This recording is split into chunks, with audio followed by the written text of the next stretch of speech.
अर्जुन उवाच अपरं भवतो जन्म परं जन्म विवस्वतः कथमेतद्विजानीयाम् त्वमादौ प्रोक्तवानिति श्रीभगवानुवाच बहूनि मे व्यतीतानि जन्मानि तव चार्जुन तान्यहं वेद सर्वाणि न त्वं वेत्तः परन्तप अजोऽपि सन्नव्ययात्मा भूतानामीश्वरोऽपि सन् प्रकृतिं स्वामधिष्ठाय सम्भवाम्यात्ममायया यदा यदा हि धर्मस्य ग्लानिर्भवति भारत अभ्युत्थानमधर्मस्य तदात्मानं सृजाम्यहम् परित्राणाय साधूनां विनाशाय च दुष्कृतां धर्मसंस्थापनार्थाय सम्भवामि युगे युगे जन्म कर्म च मे वेद्यम् एवं यो वेत्ति तत्त्वतः त्यक्त्वा देहं पुनर्जन्म नैति मामेति सोऽर्जुन वीतरागभयक्रोधाः मन्मया मामुपाश्रिताः बहवो ज्ञानतपसा पूता मद्भावमागताः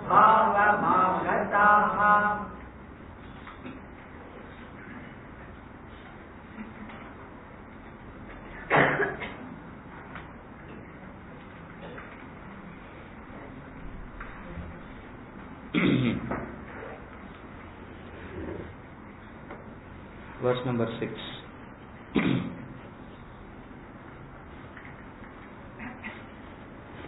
Though unborn, of imperishable nature and Lord of beings, presiding over my own Prakriti, I am born by my own Maya.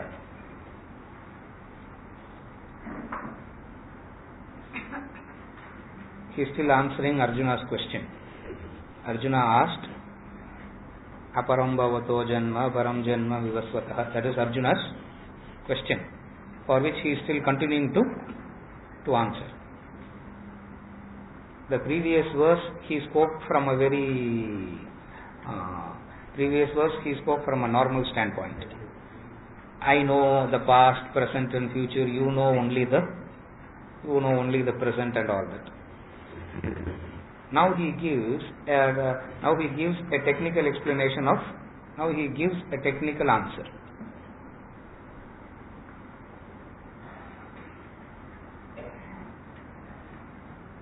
Though unborn,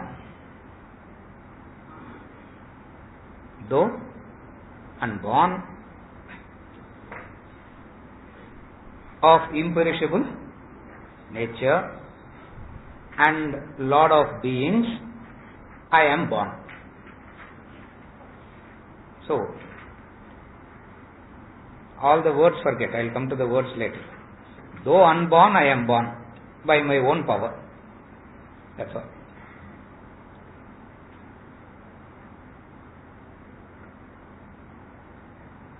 You are born now, Krishna.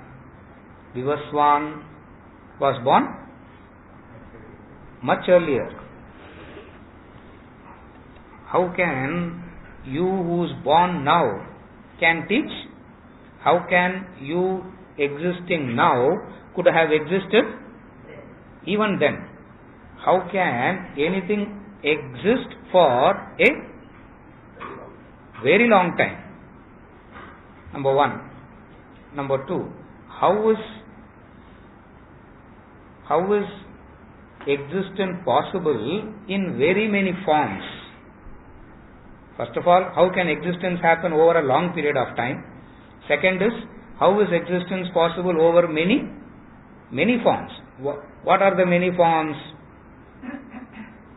Vivaswan is one form. Manu is one form he gave. And now Krishna is one form. Form is that which is bound by time. Form is that which is bound by time. It cannot exist before that. Form is that which is bound by space. It cannot exist in any other space. You are existing here now. You don't exist in your house also. Imagine if somebody says, or I say, as I am talking here, when I was reading newspaper in my house, and when I was having breakfast in California, now what will you ask? Okay, first what will you think? Forget about what will you ask. What will you think first? தைரியமா சொல்லுப்பா. மனசுல இருக்கிறதான when you get a chance like this, Jayanthi சொல்லுங்க. What will you think? சரி, ஓகேனா இது சொல்றேன். Chance கிடைச்சா மனசுல இருக்கிறத சொல்லிடணும். யோசிக்கவே இல்லை. இல்ல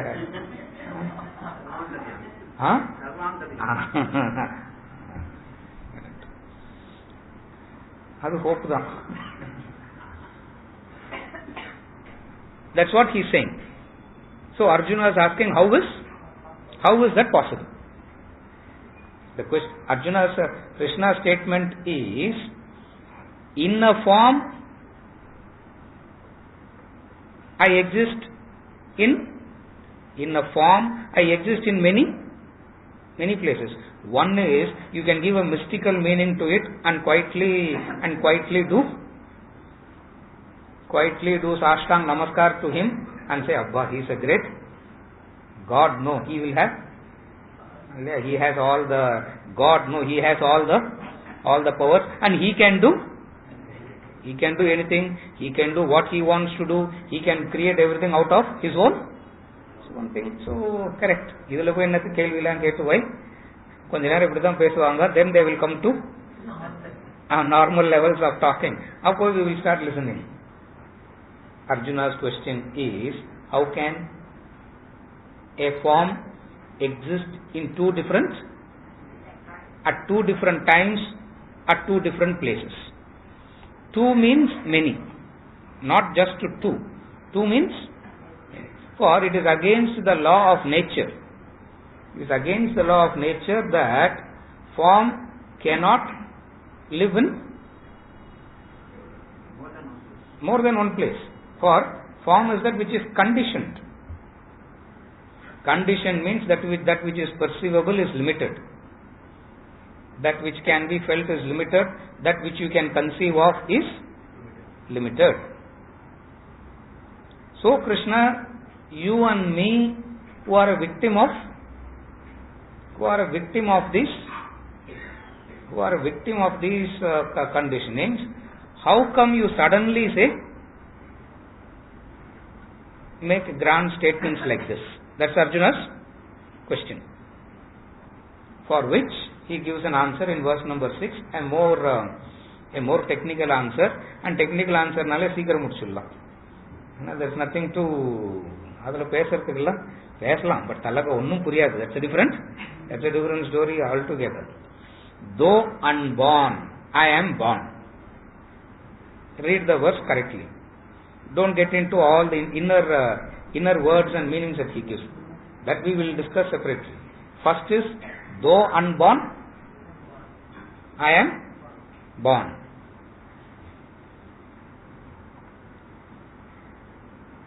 You still continue to listen to Krishna because you don't read him like that. Though unborn, imperishable, presiding over my own Prakriti, I am born by my own Maya. Now, what all you have memorized already, you will interpret the verse like that and you will continue to move. If you have to understand him correctly, break up the verses into simpler ways. Though unborn, I am born. And you feel like asking, or you should ask. If you hear him correctly, you should ask this question. If you are not listening to him, then there is absolutely no problem at all. You feel like saying, are you unborn or are you born? Though unborn, I am born. And this birth is because of my own Prakriti and my own Maya. I am unborn. For consciousness, no limitations. But it appears to be limited because of Prakriti and Maya. Prakriti and Maya is a combination. Always go together. Prakriti means nature, Maya means power.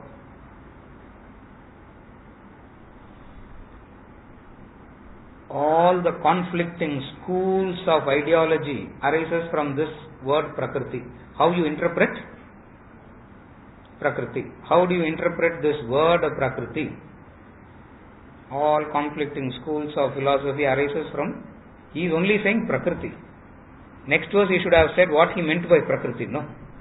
That he doesn't say. He just says, I am born of my Prakriti and nature. Sound கம்மி பண்ணுமோ? Are you getting any feedback? இல்ல. நான் பேசுறது ஒரு 2 seconds லாக்ல எனக்கு கேட்கறது. I am getting ஏற்கனவே confusion ஜாஸ்தி. இது வேற வந்துச்சுன்னா இன்னும் கன்ஃபியூஷன். It's okay. 2 minutes கழிச்சு சொல்றேன்ப்பா. நேரம் பேசினாதான் தெரியும். Though unborn, I am born. Arjuna will be thinking, when will you speak with clarity? When I say action or knowledge, you are saying the same. For methodology is answering the questions, methodology is the same. Though unborn, though of imperishable nature, though Lord of beings.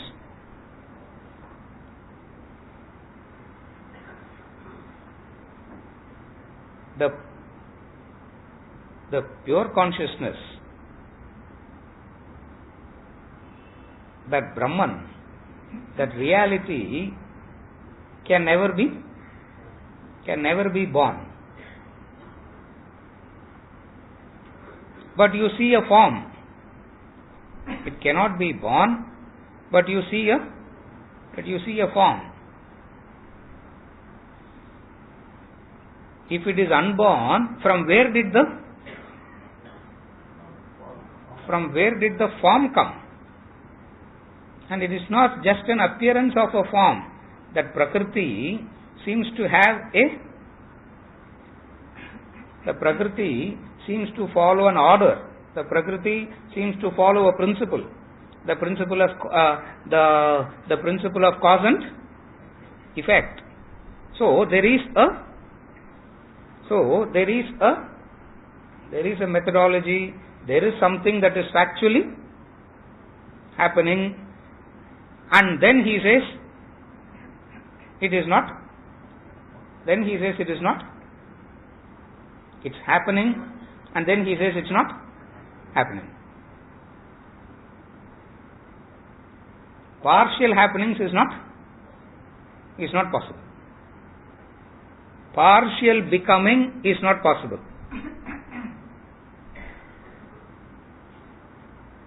Partially becoming good is not possible. Partially seeing the rope is is not possible. So, either it is born or unborn.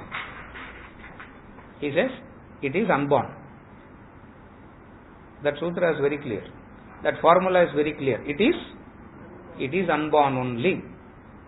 But when you see a form, that form is because of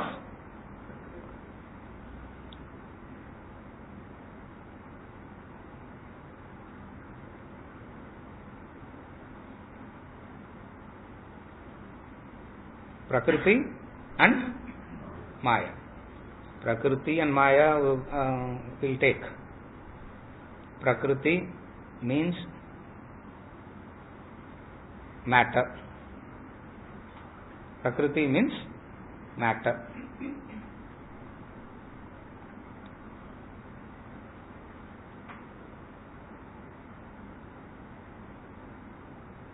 The pure consciousness is saying matter is mine. Correct? No, you can say that. The supreme consciousness says matter is me. It's mine.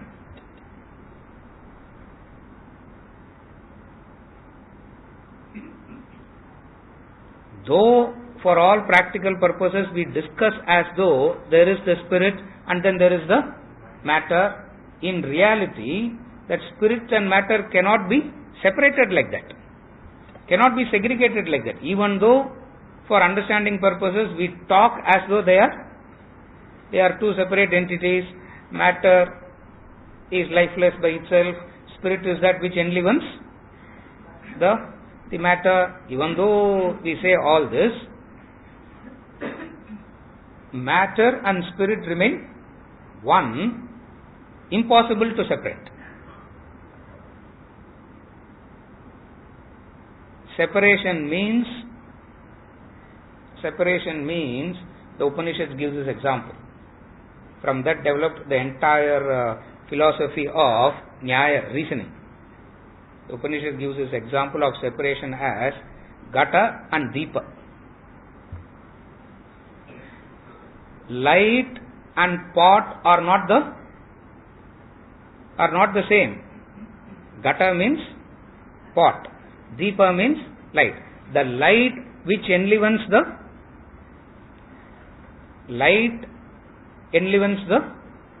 pot, are they the same? They are separate.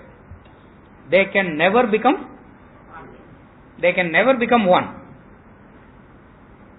become one. That separation doesn't exist when it comes to matter and spirit. It's not like Gata and Deepa, it says. It's not like Gata and Deepa. It's not like pot and light.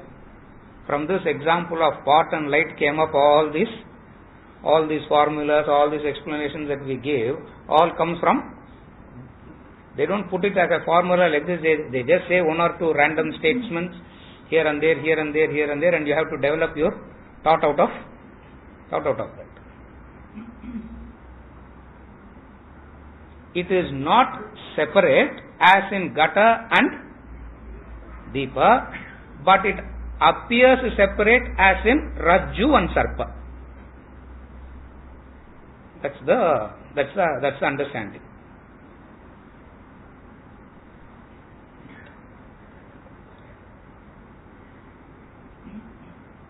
I will not use Sanskrit words for it. It is not separate like Gata and Deepa.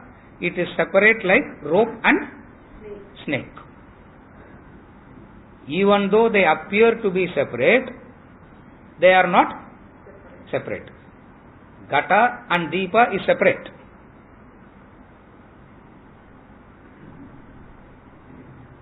In that way, is matter and spirit separate?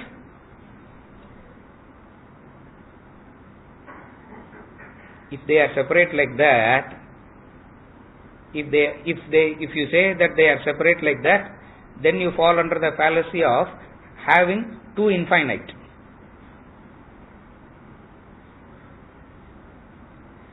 I am jumping 10 steps and going directly. அந்த step எல்லாம் சொல்ல ஆரம்பிச்சா இதுவே அடுத்த வருஷத்துக்கு போயிடலாம் சார்ன்ற மாதிரி இருக்குது already. if they are separate, means both will have an infinite existence. Are you able to follow? Then there cannot be. If there are two infinites, then you fall into the loop of infinite. If there can be two infinity, there can be infinite. That's absurdity. We don't know what we are. Then, though unborn, I am born, Allah psycho. This is psycho. You go. There you fall into the logical fallacy of many infinite. But then if you say they are separate like rope and snake, the rope can say snake is of mine. Though non-existing, it is of mine. Correct, no? That's all. Though unborn, I am born. Though snake is not born, the snake is born. And who's saying that? Snake is not saying that. A rope only can say all that. That's why Krishna, identifying with the pure consciousness, is talking all that. Krishna not talking of Arjuna, talking from the angle of the snake. Krishna takes the stance of the rope. Rarely he takes that stance, and whenever he takes the stance, that is very beautiful. Those are the more inspiring verses than rest of the explanatory verses. For he takes that, he takes that position, he takes that stance, and he speaks. What is it? Not separate as in Arjuna is asking a question as in separation. Form has separate existences. For one cannot, form is that which is limited and it cannot have an infinite. It cannot have an infinite existence. If it can exist in two places, it can exist in many places. Supposing, as I am talking here, I am existing here, I can exist in my house also reading a newspaper. It means I can exist multiple places at the same time. Now that is absurd. That is not possible as far as a form is. As far as a form is concerned, that is not possible. Form means everything of matter is form. Mind is also of a form. Intellect is also of a form. And all this falls under the same. All this falls under the same category. What is it? That it is limited. The unlimited says the limitation is also part of me. Just as the rope saying, though unborn, Krishna Arjuna uttu rope snake kondu vandalna, it becomes easy. Bring in rope and snake. It becomes that much, at least area purinjikarthukku it becomes easy. Though snake is never born, it is born. And what caused its birth? Rope says, my own prakriti, my own power. My own prakriti and my own power.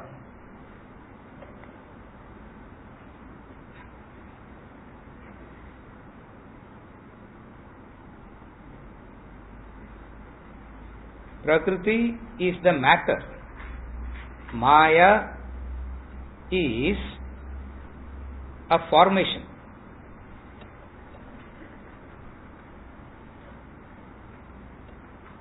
Maya is a formation. Formation as in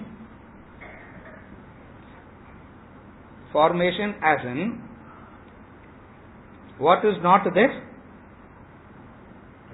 What is not there? It appears to be there.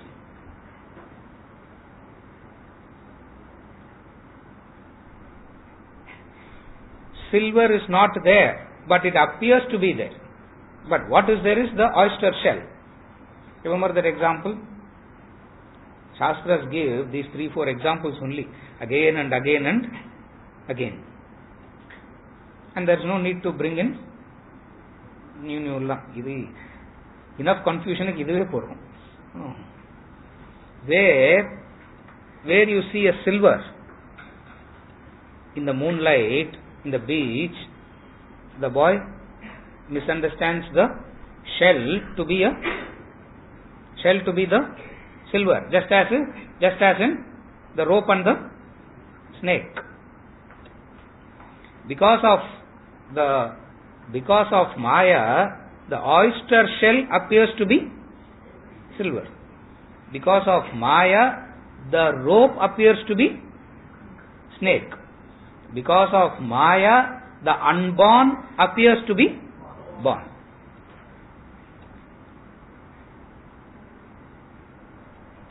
Again I repeat. Because of Maya, the rope appears to be snake.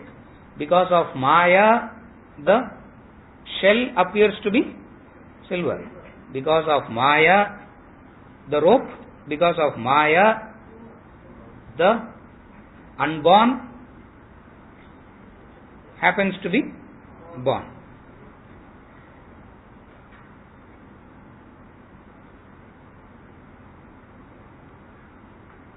Why it is Maya is because though it is existing, it has no existence. Though existing, it has no existence. Just as in the snake. Does snake have any existence? You follow? Does snake have any existence? Okay. Even when you are seeing the snake, does snake exist?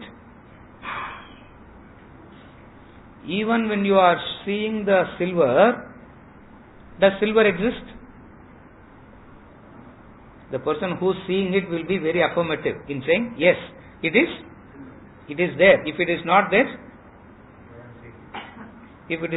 why I am seeing it?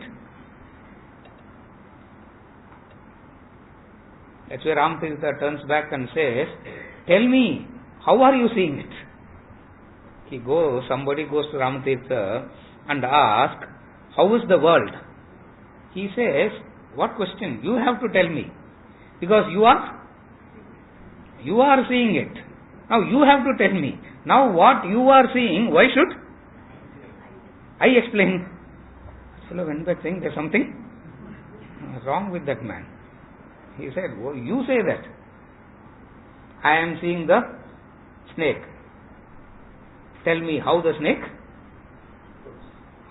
is. Now you should say that. You follow? Though that is Maya. Even when the snake is existing, does snake have any existence? Past tense lo kuda you can ask. Did snake existed?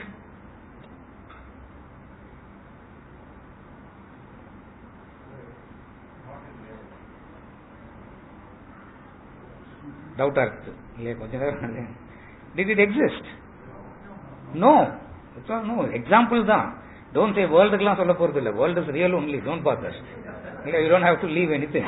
You can keep everything. At least for open snake. Even when the boy is seeing the snake, frightened by the snake, experiencing the snake, describing the snake, even when the wise man temporarily seems to agree with that man, as though there is a snake, and he is also giving formula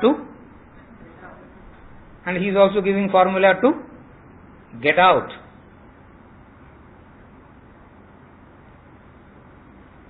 What wasn't there at all? The snake. But I am seeing it, no. That is because of Maya. That is because of Maya. And what is Maya? No, don't ask. What is Maya? Don't ask. For Maya is anirvachaniya. Maya is indescribable. If Brahman is indescribable, Maya is also indescribable. For as long as you are so convinced that it is a snake, that which you see as a snake is not a snake is indescribable to the person who is seeing it. So a person who is caught up in Maya, if he is asking, what is Maya? Answer is Anirvachaniya. That is indescribable.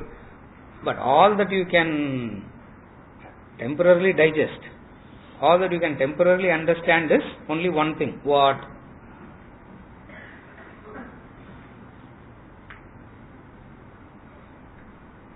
You are seeing the snake, and somebody who is not seeing, who is not agreeing with this is talking. I am seeing a snake. Who is talking to me about the snake?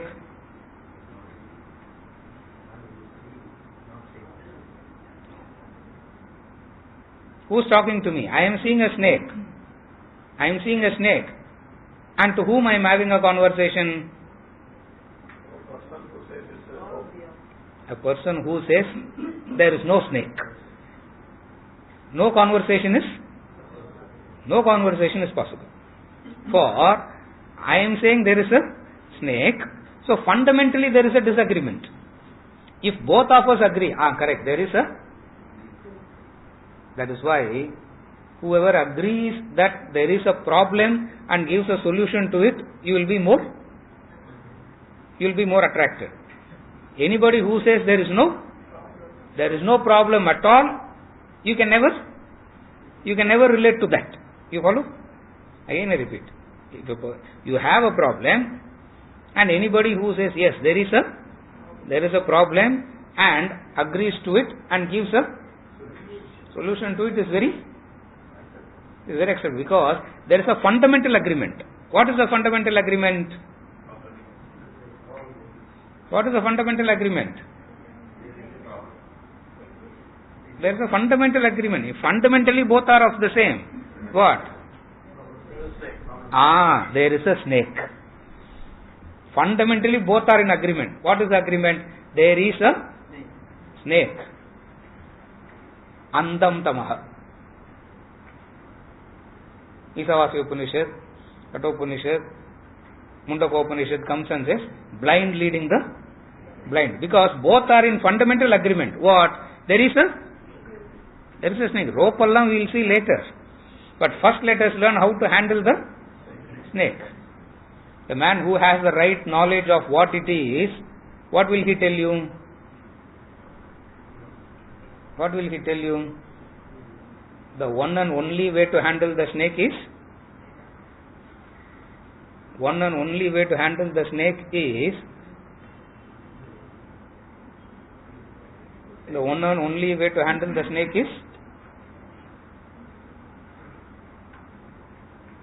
understanding that there is no. That's the only way. Or whatever methods you give to handle the snake will never solve it. Why? Because the snake continues to exist where there is no snake. So the wise masters gives a different answer, and the ignorant people give another answer, and that which ignorance gives is always appealing then wise. That's Maya. How ignorance can be appealing then wisdom is Maya. Just as for one child, what the other child says is more appealing, no?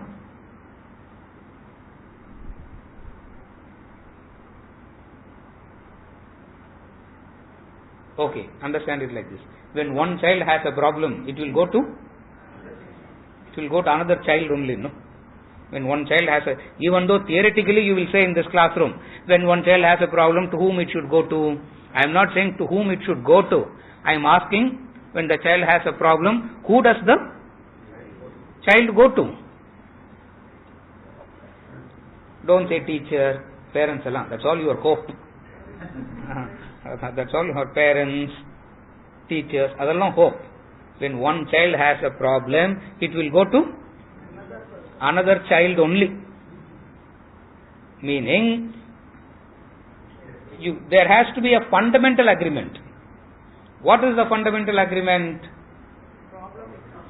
What is the fundamental agreement? Snake is there. Now let us discuss how to handle it. Vis-a-vis saying there is no snake at all. அவ்வளோ தெளிவாக இருக்குது. I am experiencing it, I am seeing it, I am suffering from it, I am being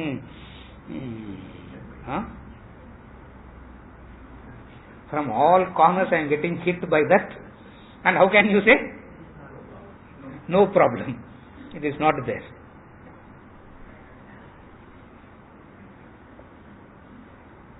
All the differences is because of the name and the form. Maya means name and form. Maya means Nama Rupa. Maya nothing. Maya means Nama Rupa.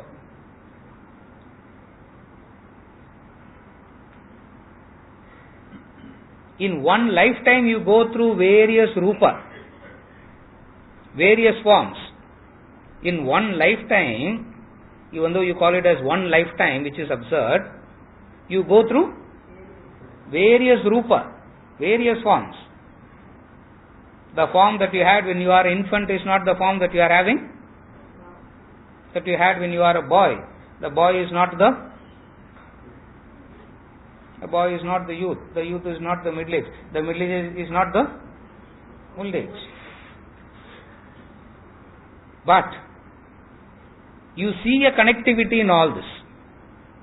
You see a connectivity in all that. And you say that it is I that went through all that. It's Maya. Because the Rupa kept on, the forms kept on changing. Your emotions kept on changing. Your convictions goes on changing. Changing means that which had a birth and death. Change means it had a birth, it had a death. Convictions change means the conviction had a birth and conviction had a death. Emotions change means emotions had a birth, emotions had death. You follow? Body changes means it had a birth and it had a death.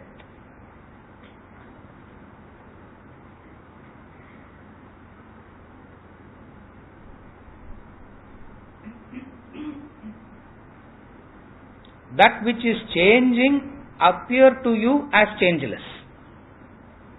That is Maya.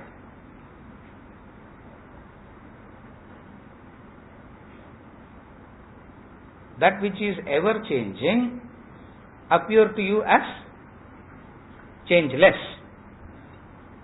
That is Maya. The reverse is also true. That which is changeless in the true sense is not cognized at all. That which is changeless is not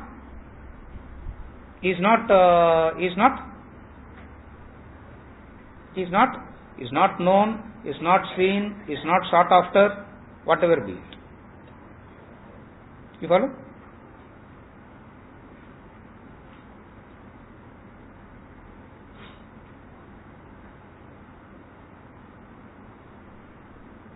The Rupa keeps on changing. The form keeps on changing.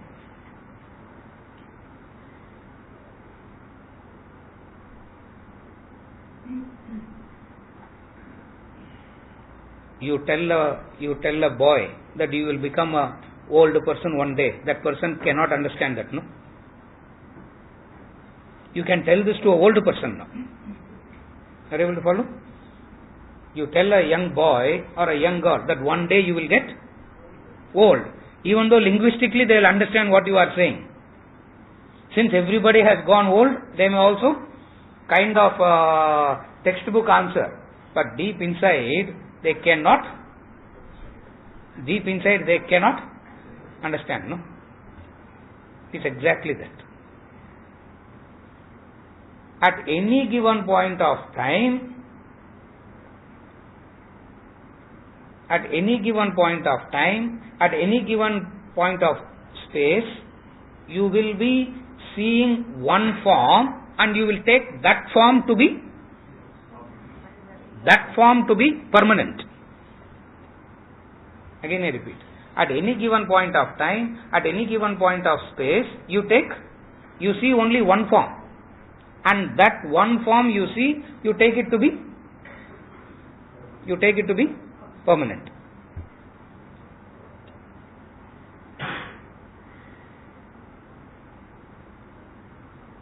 So what? That which you take as permanent is that which comes to affect you. Again I repeat. That which you have taken for granted as permanent, that which you see as permanent is that which comes back to affect you. You follow? So the Shastra says, understand the distinction. On the one side, there is a changing form. On the other side, there is something that doesn't change. And both are not separate. Both are not separate as in Gata and Deepa. Both are separate as in rope and snake. That's all.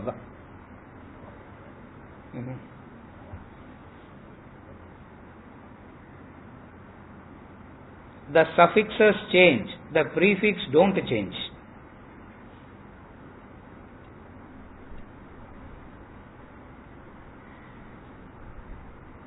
The prefix is I. The prefix is I. The suffixes are many.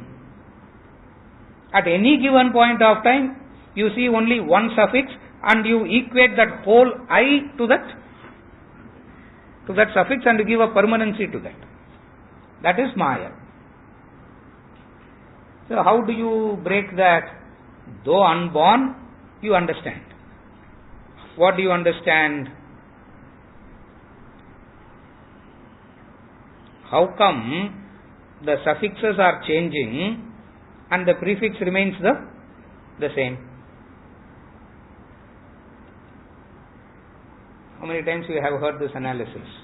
When you are a child, when you are born, you say, I am an infant. And then you say, I am a child. I am a boy. I am a youth. I am a man. I am a middle-aged man. I am a old man. The suffixes are changing. That suffixes are Nama and Rupa. But the I, which is the prefix, doesn't change. The I that is nameless and formless can take a temporary identity as the suffix. Are you able to follow? The I that is nameless and formless takes a temporary identity. What is the temporary identity? When you are a child, you say, I am a child. When you are a man, you say, I am a man. When you are an old man, you say, I am a old man. But the child is not the man is not the old man. But you can identify with a form and the I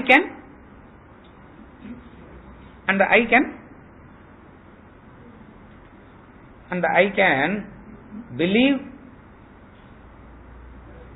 that nameless has become the nameless has acquired a name. The formless has acquired a form. That is because of what? Maya. That I that is nameless and formless temporarily assumes that which is nameless and formless temporarily assumes a name and a form. Even when it is assuming, it is not affected by it. Even when it is assuming, it has got no No connection with that. But all this is happening because of what? Two things. Prakriti and Maya. You follow? Though unborn, I am born. Say it clearly. Born or? Arjuna will ask again. Say it clearly. Are you born or are you unborn? For that which is intrinsically can never have a birth, can never have a death. That which can never have that which never had a birth and that which can never die has no existence. It cannot exist. For existence necessarily happens through. Existence is sandwiched between birth and death. When you say I am existing, what are you sandwiched between? What is your life sandwiched between? Birth and death.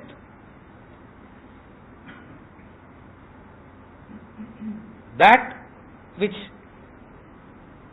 can never be born can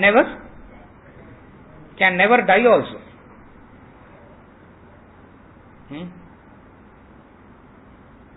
That's why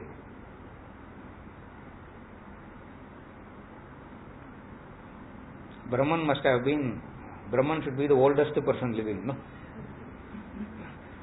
At least we all have a chance, so that at least we can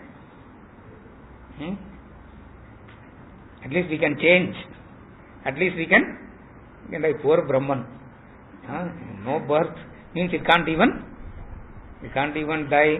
And even if it can't die, it should have been having such a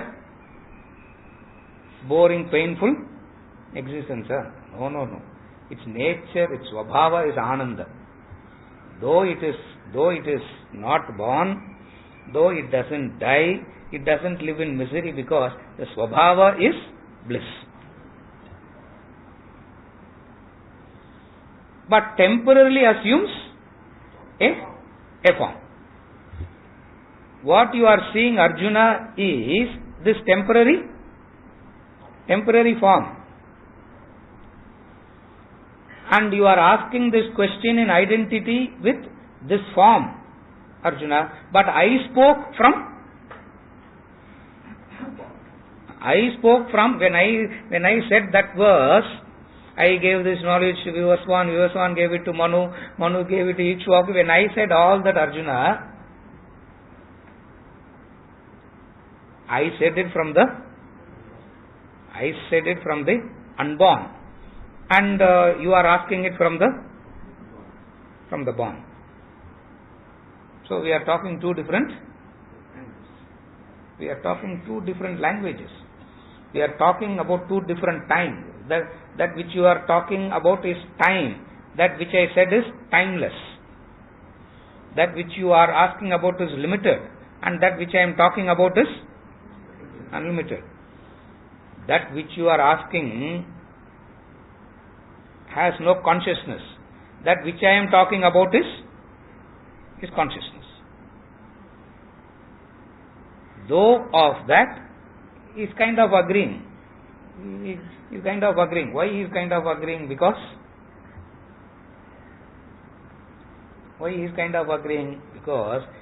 having come to that height, having come to that level,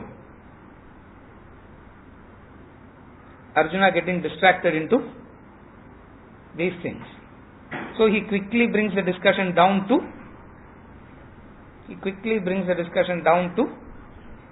Arjuna's level and talk about it in a different, you follow? But nevertheless, he spoke of a very high level. He spoke of a very high level of concept. The concept is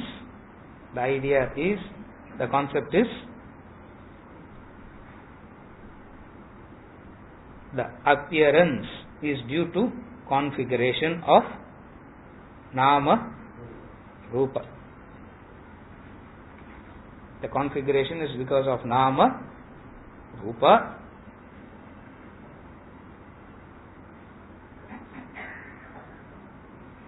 In reality, it doesn't. In reality, it doesn't exist. சரியா? verse number 7 படி. ஒரு நிமிஷம். Bharat.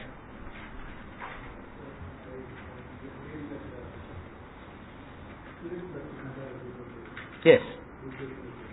Yes.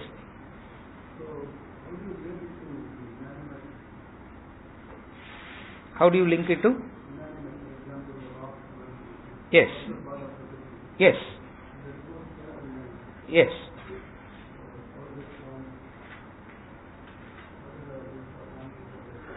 How does it? Yes. How is the Nama Rupa there?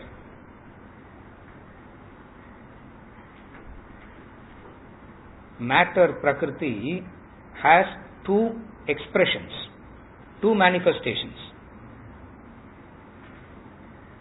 Prakriti itself has two manifestations. One manifestation is, the Sanskrit word is stavara. One expression of Prakriti is that which moves. Another expression of Prakriti is that which doesn't move. That which moves is the plant, the animal, the humans. That which doesn't move is the rock. That which doesn't move is the rock.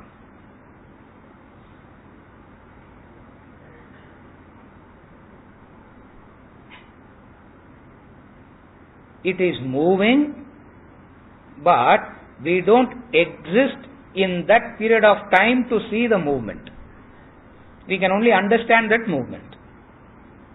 Just as you leave a piece of rock, next week it remains the same. 10 years later it remains the same. 100 years later it remains the same. 1000 years later it changes to some other form. But even then, the very existence of that inanimate,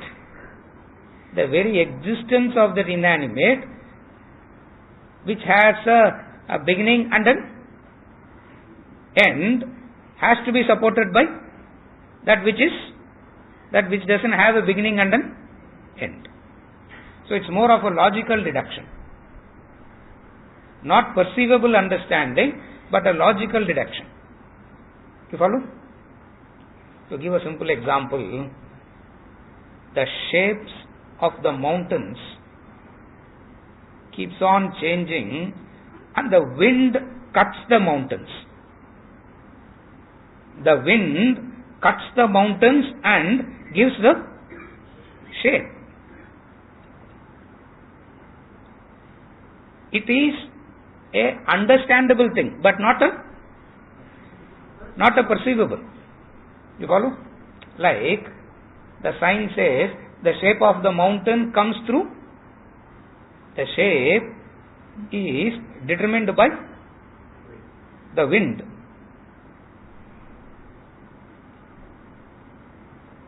The shape is determined by the wind acting against the gravity. I can go deeper and deeper and deeper. Show off that I also know all the sundrata.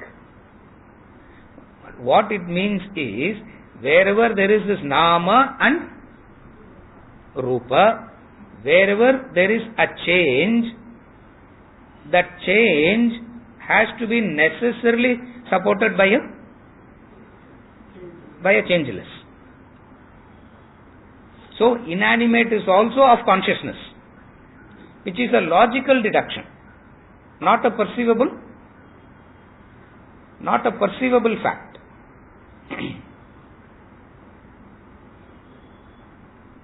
The Nyaya Shastra defines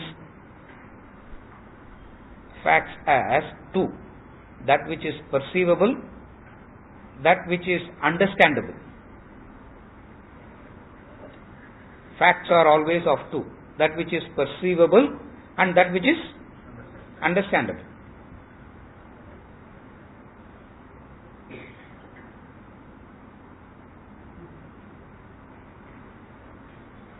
God is not a fact in that sense, because God is neither perceivable nor understandable. In that sense, God is not a fact at all. You follow? Facts fundamentally is of. That's why in the olden days when they study Vedanta, along with Vedanta you have to study Nyaya and Tarka. For it is more of an understanding. Most of these things is not a perceivable fact, but that which arises out of an understanding. Just as the shape of the mountain, the height of the mountain, the density, the volume of the mountain is determined by the winds a lot. The winds, the gravity, that's all. It is the wind and now wind is also not seen, gravity is also not seen, but we call it as a fact. For it is a fact that is, so there are perceivable facts, there are understandable facts. So when we say answer to this question is, it's not a perceivable fact. Perceivable fact as in plant, animal and human. For you see a movement, you see a plant growing, you see the plant in very many shades. Sometimes you see full of life, sometimes you see as though it is in sorrow,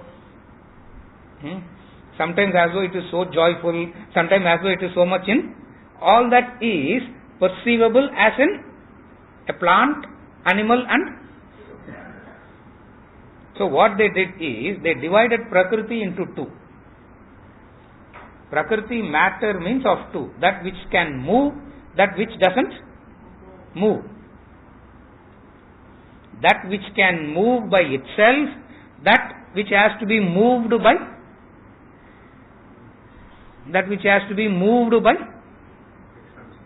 others. Two kinds. Manshal kuda on the category tha. They have to be moved from that. All are moving. What is the difference? All are moving, but there is a difference in movement. What is the movement? One movement which is by itself it can move. Plant, animal and by itself. This inanimate, what you call as inanimate, the matter is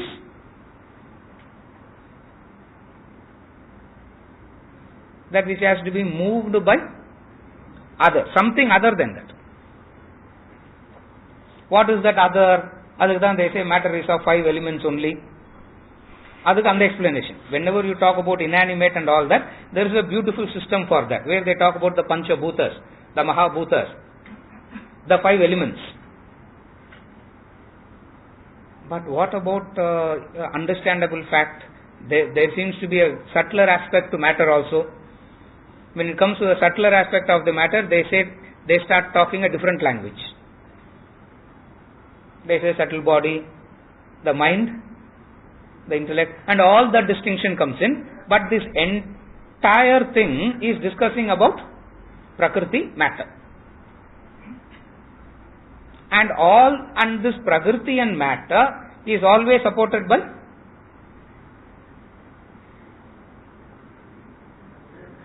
that Prakriti, that matter is always supported by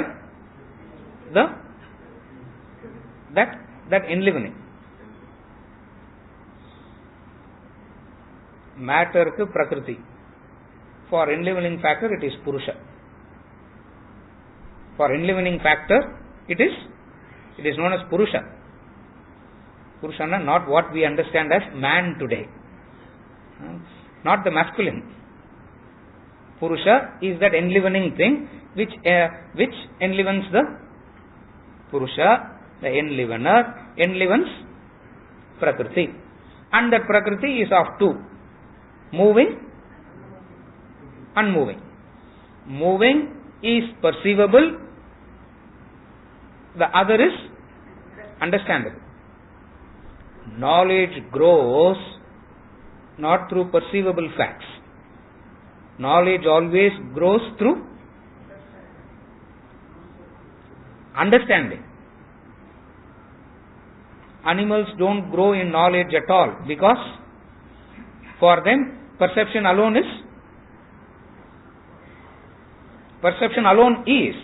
and if you slightly change it, they will not know what to do with it. For human beings, it is always understandable.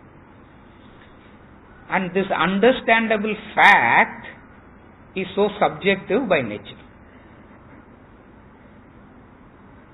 Complication comes, we call it, that which we call as understandable fact is purely subjective.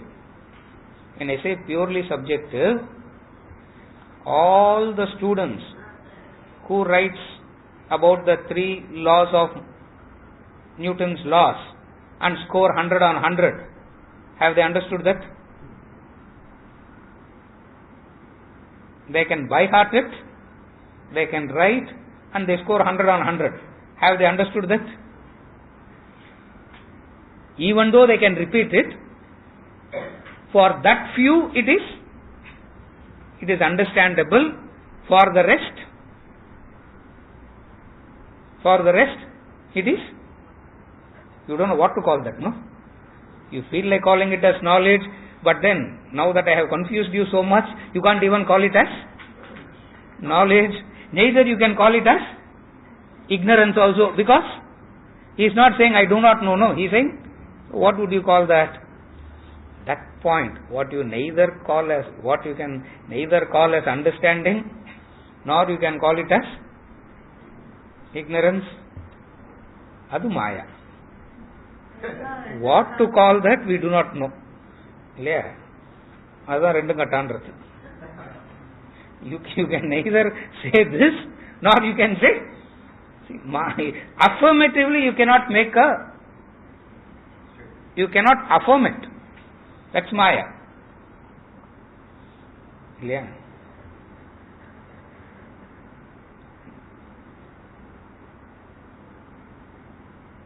You can neither say good nor bad. With affirmation, you can never say good nor bad. That is why these understandable facts are always debated. Perceivable facts, there is no debate over a perceivable fact. What can you debate? You can only say you are blind, that's all. About a perceivable fact, you can never have a discussion. Knowledge grows only through understanding. You follow?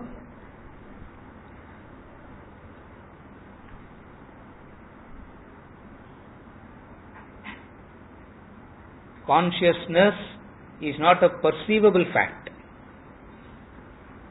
God is not a perceivable fact. Neither is God an understandable. Because anything that you understand is also subject to the same law of change. Anything that you understand is also subject to the very law of change. For when some more factors are added,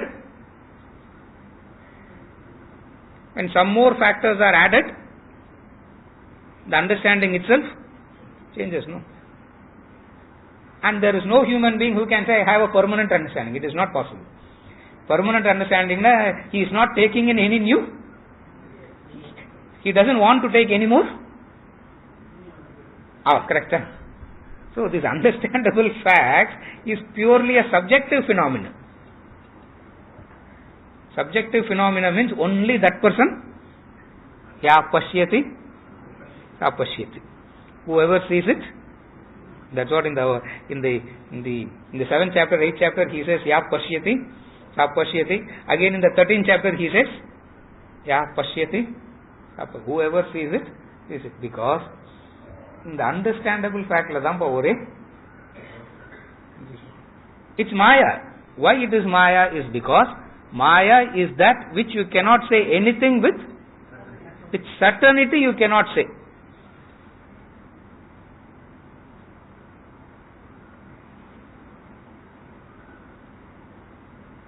For that certainty is dependent on that terms, and that Nama Rupa is that which gives that. When once that is changed, this also changes. You follow?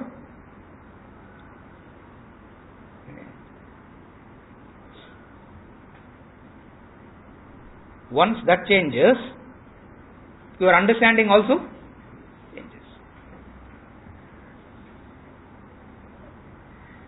Maya means with certainty you cannot say. With certainty you cannot say the world is existing.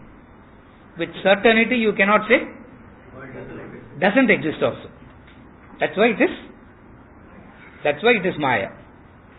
With certainty you cannot say it doesn't exist. Because one part of you will laugh when you say that. Not from others. One part in your own self will laugh when you say world doesn't exist. Okay, world does exist. Again another part in you will laugh. Why? Because now the two is talking to each other. Does it exist or not? Answer is don't know. Correct. Don't know. Perfect. That's the answer. Don't know. That's the answer. Yeah.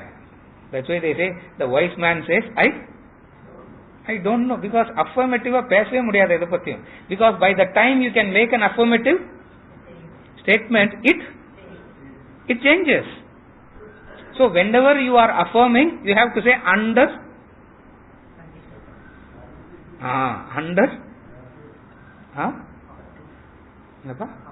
up to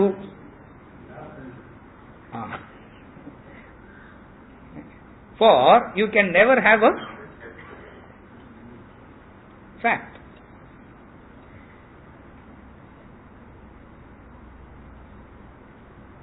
After Newton, they thought physics has reached the ultimate, no? After Newton, they thought physics has reached the ultimate, and there is nothing more to it. If you read the philosophers of the late 18th century and the beginning of the 19th century, they all will be talking about one element called ether. And then they found out that there is no such element like ether, and it dropped out of,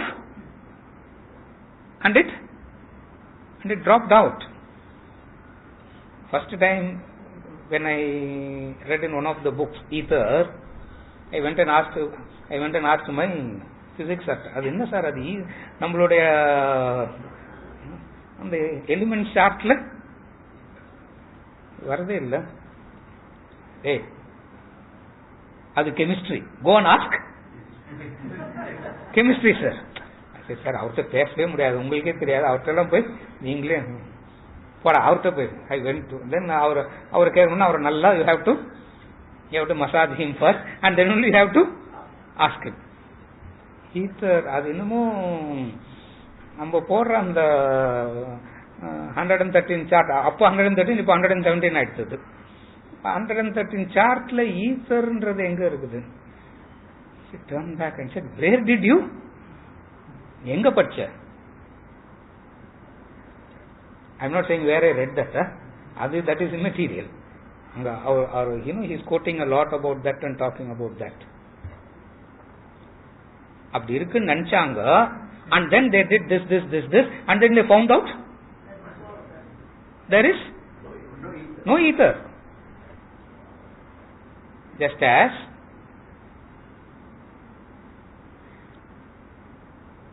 understandable fact, Newton was an understandable fact up to a point, and they thought it is fixed, permanent.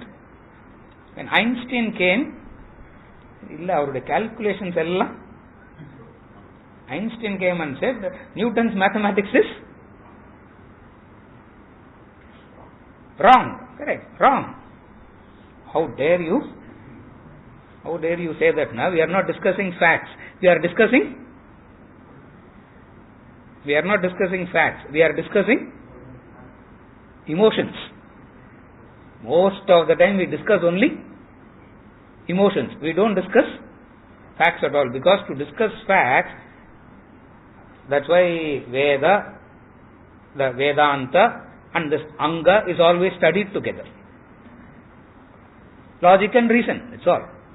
Logic and for all that we are discussing is not a perceivable fact, it comes under that understandable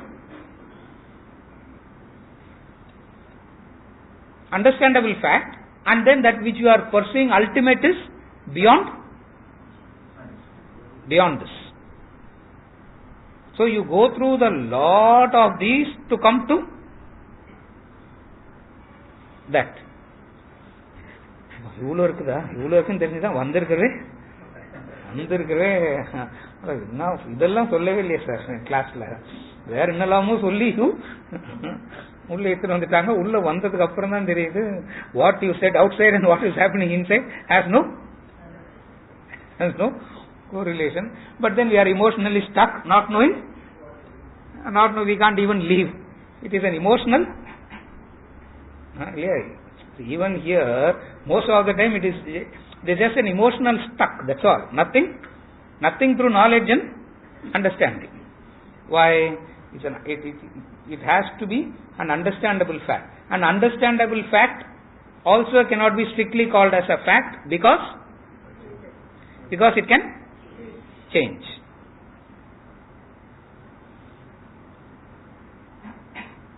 So at any given point of time, whatever you call as Vidya is, at any given point of time, these are all the basics. So at any given point of time, what you call as Vidya is avidya only. For what you call as knowledge is ignorance. So in one stroke they say, fundamentally it is ignorance only. அப்படின்னா என்னதான் sir சொல்றீங்க? இதெல்லாம் வேணாம், அதெல்லாம் விடுங்க, இதெல்லாம் வேணாம். Finally என்னதான் சொல்ல வரீங்க? ஓம் சகனாவத்துன்னு வில் ஸ்டார்ட் நெக்ஸ்ட் வீக் அவ்வளவுதான். What else to do? You follow? That which is called as knowledge doesn't stand on its own. It is depending on that desha kala, the time and the place. When the desha and kala changes, the knowledge also changes. So everything belongs to that which is changing, and all that is changing must have something that is changeless at the core.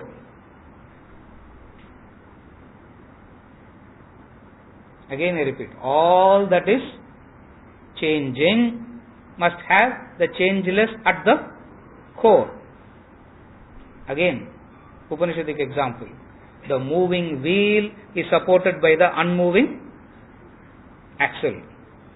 At the core is not moving. It is the periphery that moves. The moving wheel is supported by the unmoving axle. That moving samsar is supported by that unmoving achala. Achaloyam sanatanaha, he says. That moving is supported by that unmoving achala. That is why it's called Himachala, great unmoving. Achala comes from the root word achala. Achala means unmoving. That moving wheel is supported by the unmoving axle.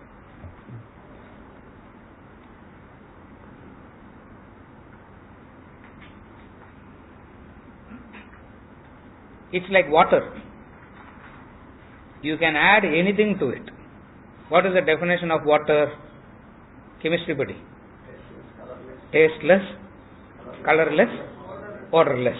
That's why you can add anything to it. If it has an intrinsic color, if it has an intrinsic taste, if it has an intrinsic odor, then you can never add anything to it. You follow? So, if something can be added and if something can be deleted, means at the core it doesn't have it. The prefix I has no name. The suffixes has the names. The prefix I has no name. It's nameless. It's formless. But the suffixes, as in I am rich, I am poor, I am good, I am bad, I am honored, I am dishonored, I am happy, I am suffering, I am born, I am dead, I am rich, I am poor. All these suffixes can change. But the prefix I remains the same. That prefix I, which is nameless, formless, supports all this name and form. Even though they are disconnected from one to the other, there seems to be a connection. That connection is because of the root. You follow?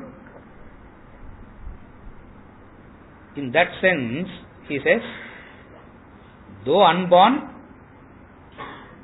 I am born. Though unborn, I am born. You follow? Whenever you read a verses, read. Wherever there is an adjective, qualities and all that is given, group them separately. Don't read everything together. You will be distracted by that. You can never get to the concept. You will get distracted by that. So read it like that. Though unborn, I am born. Aparama, if you are still interested in reading that verse, you can continue. Most will not want to read after that. Though unborn, I am born. And knows namakidhalam puriyadu. We will go to the next Arthavaram. Is it okay, Bharat?